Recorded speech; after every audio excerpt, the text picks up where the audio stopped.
Vai andando para tu ver até lá, vai. Glória a Deus. Shalom. Shalom. Boa noite a todos. Sejam bem-vindos à casa do Pai. Neste domingo maravilhoso, domingo de bênção, domingo de presença do Senhor, né? Vocês já sentiram a presença de Deus? Já? Antes de nós começarmos nessa noite, eu quero fazer algo aqui da parte de Deus para mim e para a tua vida. Eu queria que um irmão aí, alguém que pudesse ficar aqui na porta, nesse momento agora, especificamente de olho na porta, para quando chegar algum irmão, não arredar a porta nesse momento que nós vamos fazer agora. Dessa forma. Então, eu queria que um irmão, pode ser o irmão Eli, pode ficar lá, irmão Eli. Você dê atenção especificamente para ela, interceda aí de olhos abertos. Se alguém se aproximar para entrar, aí você abre a porta aí devagarzinho. Aos demais, queria que nessa noite você se desligasse agora de tudo o que você estiver pensando lá fora, que eu vou te dar um tempinho agora para você falar com Deus nesse momento. Aos irmãos, as mães que estão com as crianças aí de colo, continue com suas criancinhas aí, né, os que estão quietinhos, dormindo. E eu queria que você nessa noite, onde você está mesmo, você fechasse seus olhos e curvasse sua cabeça nesse momento. Eu vou parar por um minuto o microfone e você vai falar com Deus no teu pensamento.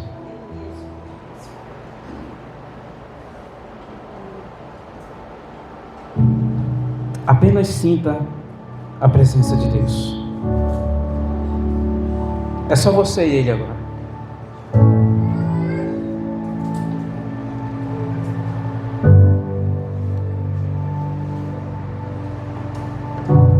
Dê a tua atenção ao Espírito Santo nessa noite. Feche teus olhos. E sinta a presença do Espírito Santo neste lugar.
Já passei nesse lugar, queridos.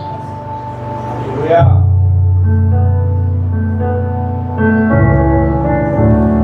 Ele está dizendo: eu estou aqui nessa noite. Aleluia.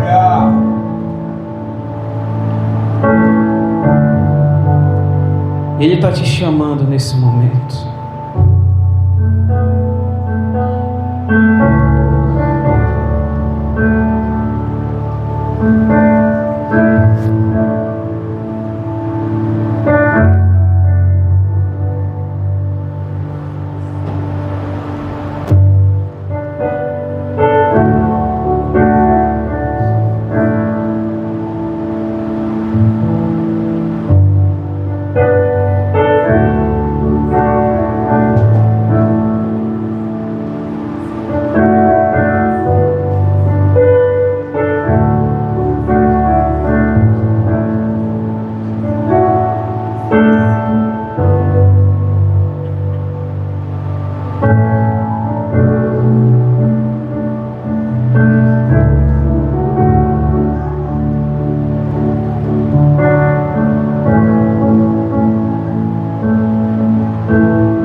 a Deus. Amém?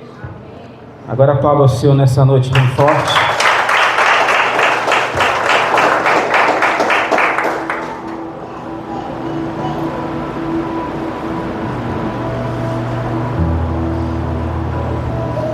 Durante essa semana,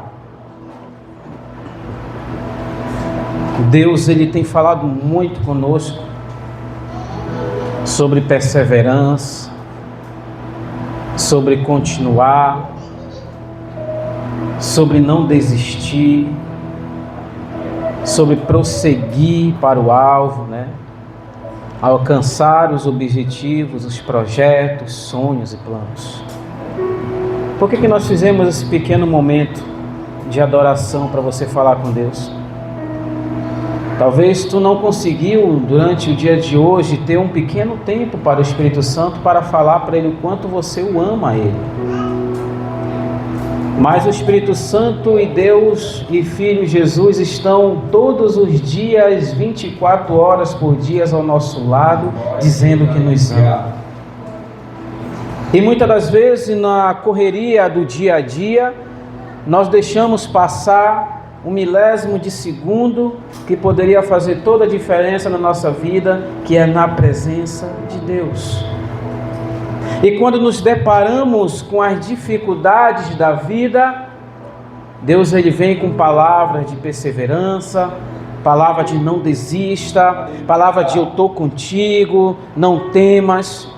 E nós acreditamos e voltamos a nos alegrar de novo. Talvez nessa noite você chegou aqui desolado. Talvez tu chegasse aqui com algum problema que para ti está impossível de resolver. Talvez tu pode dizer, não irmão, mas o meu problema é simples, eu consigo, eu posso amanhã chegar lá, eu vou resolver, é um problema rápido. Mas talvez também possa ter um problema que você esteja dizendo, pastor, eu não consigo resolver este problema, já fui várias vezes, eu não sei o que está acontecendo. Mas perseverança, paciência, crer no Senhor Jesus Cristo. Aleluia! E essa semana eu fiquei pensando a Deus. Eu disse, Senhor, o que eu posso transmitir para a minha vida e para os meus irmãos que vão estar? O que eu posso falar se tu já estás falando desde o começo da semana aquilo que eu já pensei e estudei? Aí Deus disse, filho, a minha palavra tu lê hoje, mas amanhã ela se renova. A minha palavra tu estuda hoje, mas amanhã ela se renova. O que tu estuda hoje, amanhã já tem outro pensamento e sabedoria. Eu não sei se tu está pensando em desistir, queridos, mas quando eu digo agora desistir, não é desistir dos teus sonhos ou planos. Eu não sei se tu está pensando em desistir de Deus. Mas se o teu pensamento nesse momento é desistir de Deus, tu vai ter que sair com o teu pensamento mudado daqui. Amém, glória a Deus. Tu vai ter que mudar o teu pensamento, tu vai ter que mudar a tua estratégia de vida e saber que há um Deus que jamais desistiu e não desistirá de você.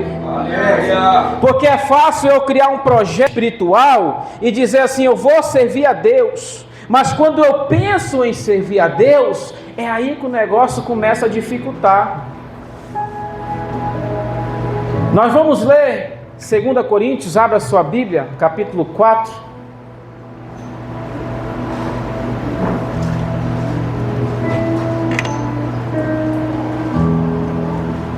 Aleluia. 2 Coríntios, capítulo 4 e o versículo 1.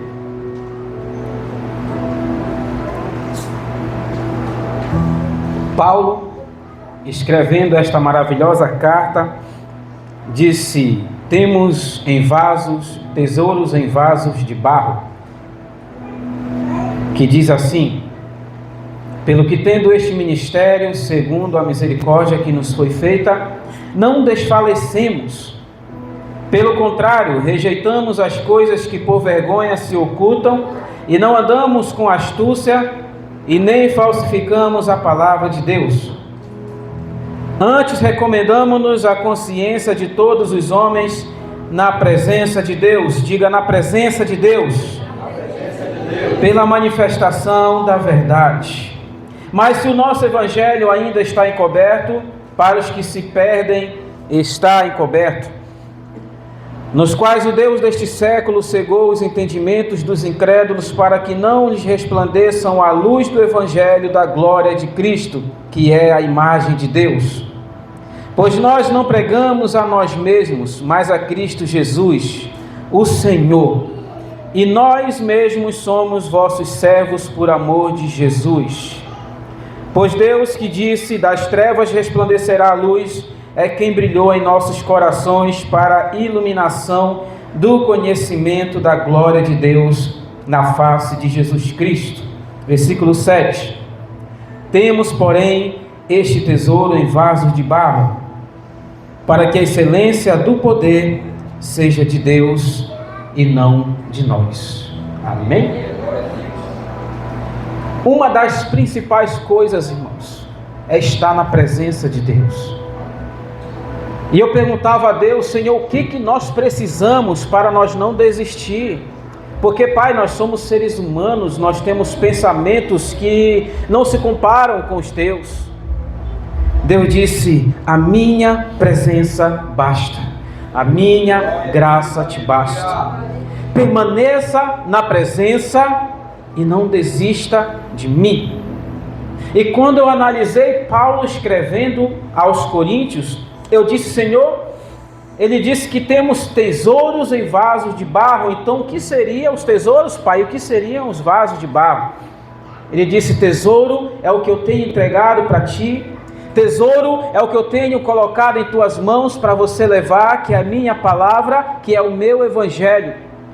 Vaso de barro é você, que a qualquer momento você pode quebrar, que a qualquer momento você pode rachar, a qualquer momento você pode até cair. Mas eu também posso fazer um vaso novo. Deus, ele não vai refazer, ele vai fazer outro vaso novo. Mas para que Deus não faça um vaso novo, nós não temos que quebrar, irmãos. Nós não temos que trincar, temos que ser cheios. Temos que ser cheios da presença de Deus. Temos que transbordar do ministério de Deus, como Paulo escreveu aos Coríntios. Mas quando nós olhamos para este ministério, quando nós olhamos para esta mensagem, entendemos então que Paulo, ele dava ali uma continuidade para os coríntios daquilo que ele já estava fazendo, e falara para a igreja de Coríntios: vocês não podem parar no meio do caminho. Vocês não podem agora, depois de ter recebido tanto ensinamento, travar um passo quando vocês estão a um passo de chegar até Deus. Vocês não podem nesse momento agora, por uma ocasião terrena, deixar de levar o evangelho, porque Deus já falou tanto, mas tanto com vocês, que eu até mando cartas e vocês podem ser atribulados. Vocês, coríntios, podem ser perseguidos, mas vocês não podem desistir no caminho. O louvor que foi cantado disse: eu cuido de ti, eu olho para ti, confia em mim. Isso é Deus falando para nós, irmãos. Que maravilha, né? Se um dia alguém disse para você, queridos: aceite Jesus que a tua vida vai ser fácil, vou te dizer a verdade, não vai não, viu? Jesus nunca disse que seguir a Ele seria fácil. Muito pelo contrário, Ele disse: no mundo tereis aflições. Mas Ele também disse, pastor Marcelo: porém, eu venci, vós também vencereis. Tem de bom ânimo. Glória a Deus. Alguém disse assim: Jesus, eu quero muito te seguir. Eu quero andar onde tu anda, eu quero fazer o que tu faz, eu quero pregar como tu prega. Aí Jesus, imagina ele olhando e dizendo assim: tem certeza? Tu está vendo as aves, os pardais, está vendo as andorinhas? Tô. Elas têm onde pousar, elas têm onde dormir, elas têm onde se alimentar, elas têm onde parar e descansar, mas o Filho do Homem não tem onde reclinar a cabeça. Mas Jesus não estava rejeitando ele não, irmãos. Jesus estava dizendo: olha, tu pode vir até mim, Mas eu não vou fazer às vezes conforme tu quer. Eu não vou te dar, por exemplo, aqui no dia de hoje, se fosse no dia de hoje, não adianta tu pedir tanto que vai ter momento que eu não vou te dar o carro do ano, não. Eu não vou te dar uma casa do ano, porque para me seguir, tu vai ter que passar muita tribulação. Para me seguir, tu vai ter que passar muita aflição. Porque eu não tenho onde descansar. E vai ter momento que você também não vai ter onde descansar. Você me seguindo, você vai ser acusado. Você me seguindo, você vai ser apontado. Você me seguindo, você vai ser caluniado. Mas se tu ultrapassar tudo isso, lá no final do caminho eu vou estar te esperando com uma coroa da vida. É lá que é o teu galardão. Se você atravessar todo esse deserto, eu vou estar pessoalmente te esperando lá. É isso que Jesus estava falando. Ele não nos rejeita, Ele nos ama. Mas Ele fala que nós vamos ter dificuldades para seguir o Evangelho dEle. E quando Paulo escreveu aos Coríntios, ele disse que nós não venhamos rejeitar e nem adulterar e nem falsificar a palavra de Deus. É muito fácil, irmãos, nós como seres humanos termos algo que beneficia só nós mesmos e não pensar às vezes em outras pessoas. É muito fácil nós queremos algo que possa nos beneficiar. É muito fácil nós querer algo que possa levantar a nossa autoestima, né? Algo que possa nos dar tanta alegria.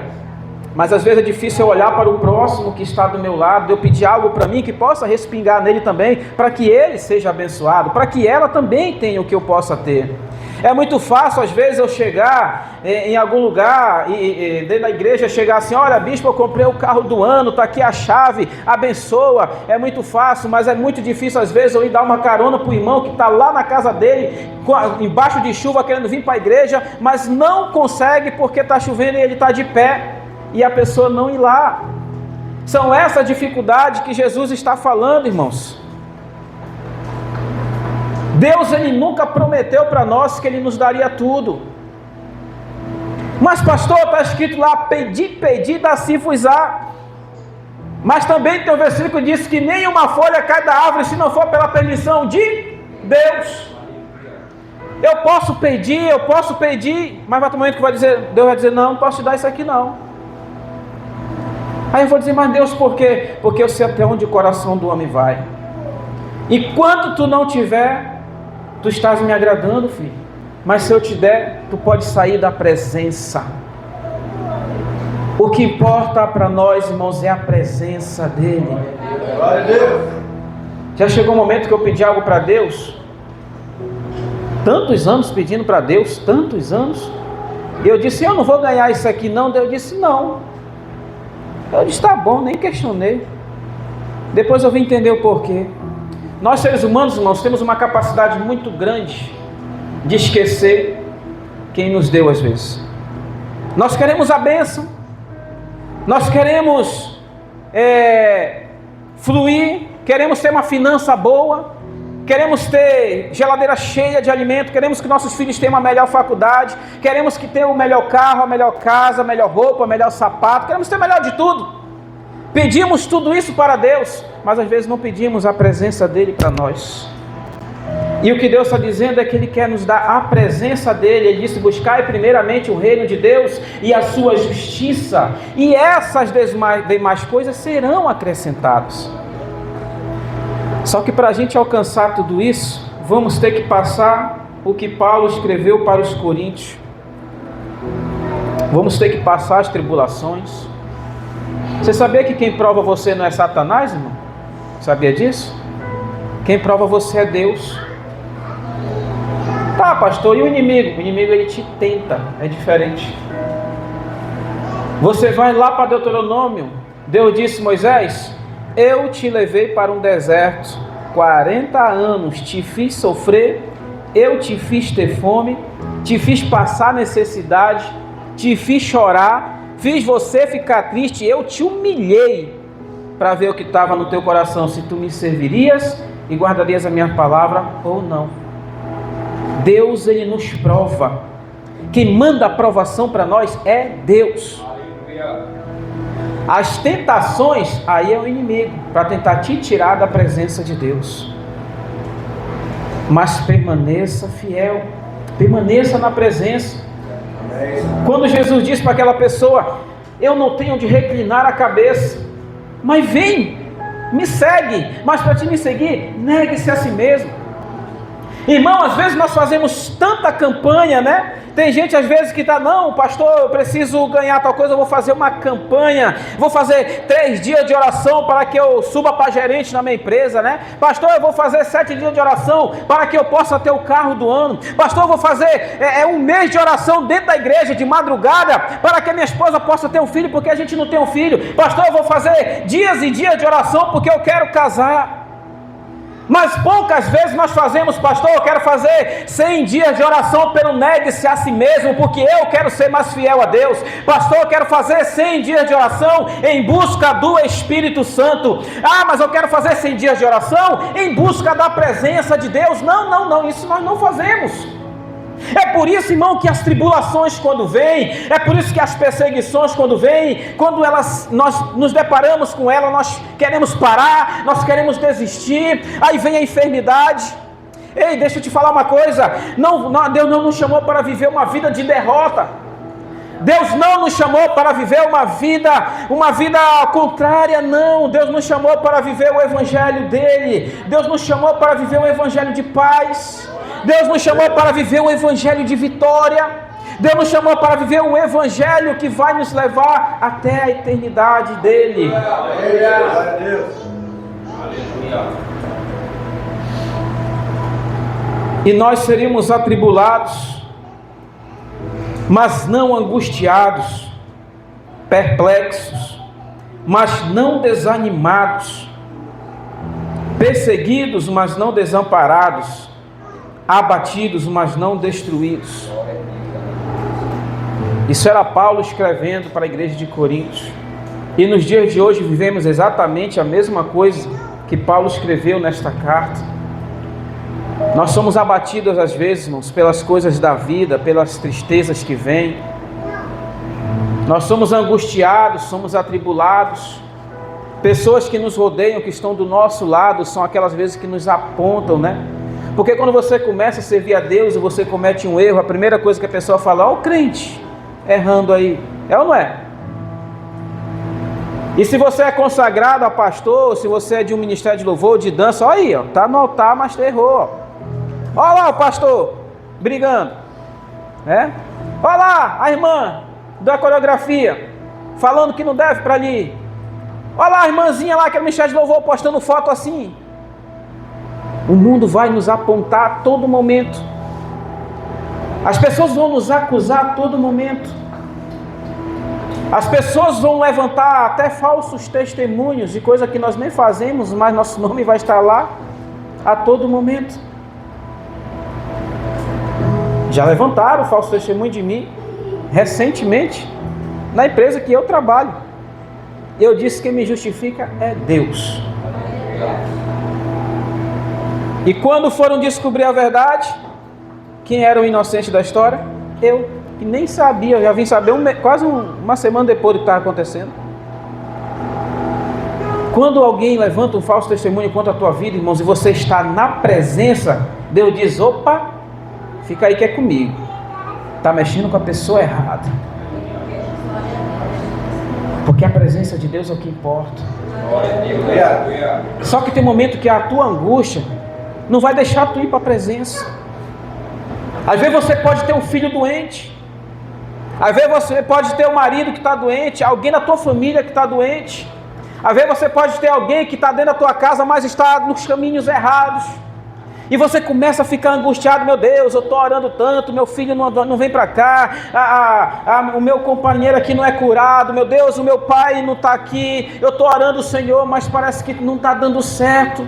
Deus diz: calma, tudo tem o seu tempo, calma. Aí Deus fala assim: vamos conversar primeiro, deixa eu te ouvir. É difícil um monólogo, vamos dialogar. Certa vez o bispo ministrando falou sobre isso, não lembro se foi aqui no culto, em algum lugar, e disse: senta, chama a Deus e conversa. Conversar não é orar, mas é conversar mesmo. Bota uma cadeira assim. Senhor, quero falar contigo. Mateus capítulo 6, versículo 6. Entra no teu aposento, feche a porta e ore ao teu Pai em secreto, que Ele no oculto tudo vê. Sabe o que Ele faz? Ele não vai te responder, Ele vai te recompensar. Está escrito: o teu Pai que ouve em secreto te recompensará. Ou seja, antes de você começar a falar, Ele já te ouviu. Aleluia. Só que às vezes a angústia não deixa eu falar com Deus. Eu quero falar e começa aquele soluço de choro. Eu quero falar e começa aquela tristeza assim no coração, começa a vir para fora. Deus diz: é agora, é nesse momento, é isso que me importa, é o arrependimento. Começa a mudar a estratégia da história da tua vida, irmão. Começa a estar mais na presença de Deus. Começa a buscar mais a presença do Espírito Santo. Começa a buscar mais a unção de Deus para a tua vida. Começa a buscar mais a Deus, primeiramente, do que as outras coisas. Quando Deus se aproximou, quando Jesus, melhor dizendo, chegou na casa de Marta e Maria, Ele chegou para levar um verdadeiro evangelho. E quando Ele se sentou e começou a ensinar, Maria sentou e começou a ouvir. Começou a ser ensinada, começou a aprender. Mas Marta, naquele momento, se preocupou em limpar toda a casa, né? Está bagunçado aqui, está bagunçado ali. Foi pegando vassoura, foi limpando tudo. Mas aí, Jesus não deu muita atenção, não. Ele continuou falando o evangelho dele. Mas teve um momento que Marta, ela se estressou. Ó Jesus, tu não te importa não que eu esteja aqui fazendo tudo e minha irmã esteja só sentada aí? Jesus disse para ela: Marta, tu estás muito ocupada com as coisas da vida, estás preocupada demais. Maria escolheu a melhor parte. Aleluia. Quer que eu traga isso por dia de hoje para ti? Se tu receber amanhã a visita na tua casa dos bispos, tu vai dar atenção ou tu vai limpar a tua casa? Não me responda não, pergunta retórica. Se de repente os bispos chegam na tua casa de surpresa amanhã, e aí? Será que tu vai primeiro limpar a casa ou tu vai dar atenção? Certa vez fui visitar uma família recente. Chegando lá, nós fizemos um cafezinho, né? Que pode faltar, o café é divino ali, né? Começamos a conversar. Mas em um determinado ponto, ela já começou a se ficar um pouco inquieta. E naquela inquietude, ela disse assim: pastor, não é, me leve a mal não, mas é porque eu tenho que correr, porque eu tenho que fazer janta. Era 9 da noite. Eu disse: amém, vamos orar e eu vou me retirar. Mas tinham 2 pastores na casa dela, eu e minha esposa. Mas ela se preocupou com a janta. Está entendendo? Deus, Ele chega, irmão, está bem aqui dizendo: o que queres que eu te faça? Aí a gente faz o quê? Às vezes, espera aí, Jesus, espera aí que está no horário de eu assistir o jogo do Brasil, que é Copa do Mundo agora. Depois nós conversamos.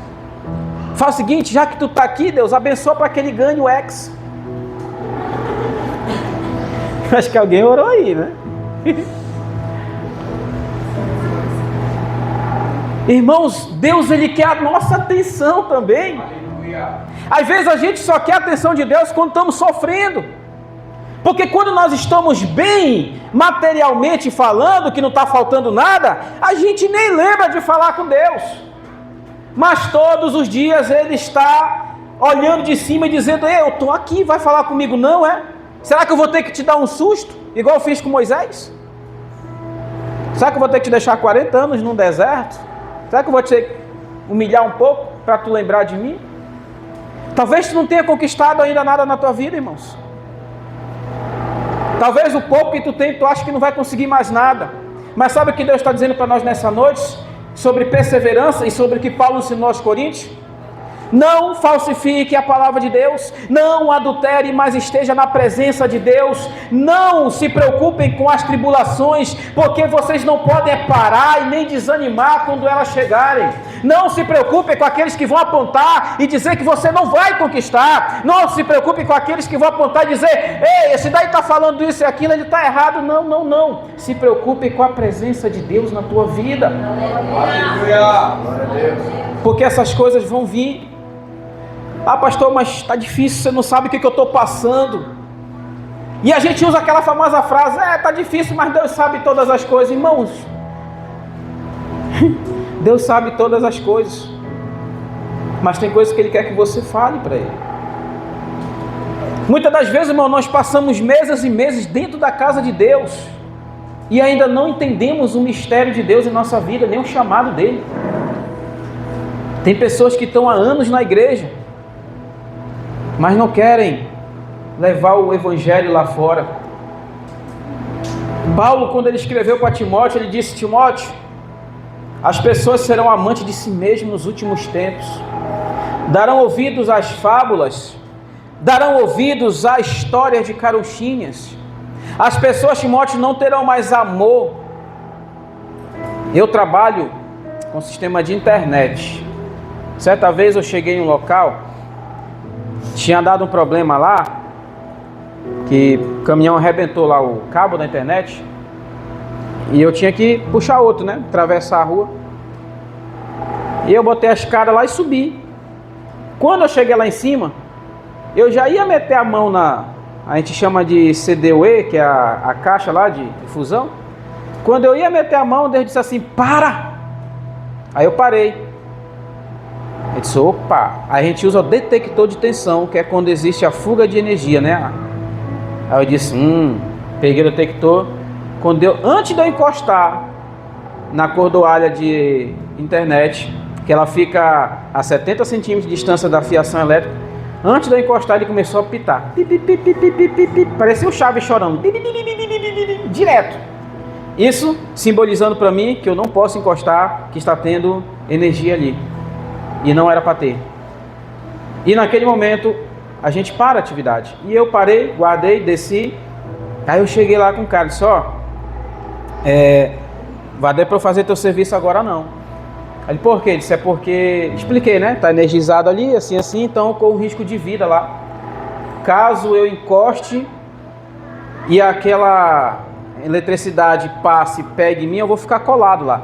Então, não tem como eu fazer. Sabe qual foi a resposta dele? E eu vou ficar sem a internet? Amante de si mesmo. Eu falei para ele: vem cá, deixa eu te explicar mais uma vez. Tu se ligou que eu falei que eu estou correndo risco de vida se eu subir lá? Tá, e minha internet? Eu disse: faz o seguinte, pegue meu cinto, aí tu sobe lá, eu vou te ensinar como é que engata. Eu disse: não, mas isso aí é função tua, não é minha. Eu disse: Senhor, dá-me paciência, meu pai. Aí eu liguei para o supervisor e segurança do trabalho. Ele disse: manda só a foto, bloqueia a atividade, vem-te embora. E naquele momento eu só mandei a foto, bloqueei a atividade e fui-me embora. Amantes de si mesmo, pessoas que vão pensar só em si, não vão se importar às vezes com o que você quer fazer, não vão se importar às vezes com a tua vida, com o que você está sofrendo, não vão se importar com o que você está passando. E se você passar pela prova, como disse Lázaro, vou passando pela prova dando glória a Deus, e quando tu alcançar a vitória, a pessoa vai ter inveja de ti, a pessoa ainda vai dizer que tu conseguiu pelos lados errados, porque a inveja vai vir sim, porque Paulo disse que os invejosos também estariam no meio desses. Ah, pastor, mas eu tenho pessoas que eu confio muito do meu lado. Cuidado, que também vão existir traidores. Quando Paulo pregava de cidade em cidade, levando o evangelho, tinha um que andava com ele chamado Demas. E no dia que Paulo precisou dele, quando foi preso, sabe o que Demas fez? Te vira. Fui. 2 Timóteo 4,10, ele diz: Timóteo, vem aqui comigo porque Demas me abandonou. Soube que eu fui preso e ó, vazou. Mas no momento da felicidade de Paulo, no momento da abundância, quem estava do lado dele? Demas. E no momento da luta de Paulo, pastor Marcelo, quem estava do lado dele? O Espírito Santo de Deus. Glória a Deus. Aí teve um momento, queridos, que Paulo escreveu lá em Filipenses: tudo posso naquele que me fortalece. Aí nós usamos esse versículo, né, como ânimo, né? Tudo posso naquele que me fortalece. Vou conquistar, meu objetivo é hoje. Quem faz faculdade aqui? Qual é a área? Serviço social? Alguém mais faz faculdade ou vai entrar para faculdade agora, esse ano? Não? Quem tem vontade de fazer faculdade aí? Aí todos nós temos, né? Finalizar a faculdade não é um sonho? Né? Mas aí, quando acaba o dinheiro, tu tem que pagar a mensalidade. Aí vem o versículo, né? Tudo posso naquele que me fortalece. Pastor, eu quero comprar uma moto, mas meu nome está sujo lá no Serasa. Mas eu vou na fé, porque tudo posso naquele que me fortalece. É? Pastor, eu quero ir pregar lá na Argentina. Quero ir lá na África, bispo, com o pastor Neizinho. Mas não tem dinheiro, porque para chegar lá é 50 mil reais. Para voltar só Deus sabe. Mas tudo posso naquele que me fortalece.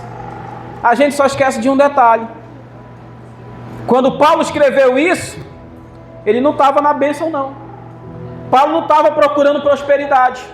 Quando Paulo escreveu isso, ele não estava procurando ir para um lugar abençoado não. Quando Paulo escreveu isso, irmão, ele estava preso. Ele estava apanhando, ele estava lutando, e quando ele falou tudo posso naquele que me fortalece, ele não disse relacionado a buscar bênção, mas disse que tudo ele